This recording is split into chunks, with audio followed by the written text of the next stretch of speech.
With these three pairs, Mayor Kit Nieto of Cainta Rizal concluded the auction of his personal collection of sneakers. Nieto was able to sell them at a good price.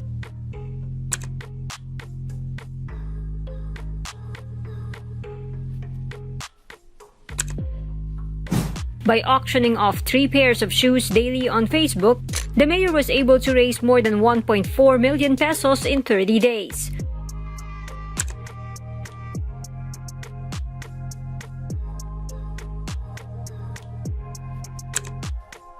Proceeds were used to give financial aid to Cainta residents who were not covered by the government's social amelioration program.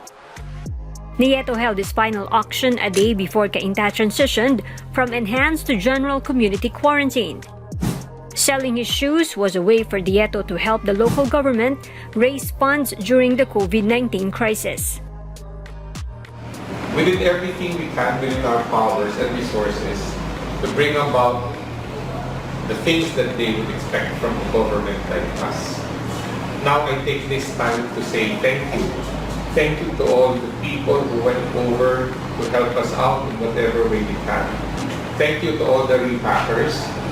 Thank you to all the staff, the mayor's office, the MAT, the health office, the hospital personnel, the frontliners, Vice Mayor Ace, Councilor Lincoln, Councilor Ruru, and the rest of my mayor's staff who went all out since day one to be with me para gawin ang dapat gawin sa abot ng aming kakayahan.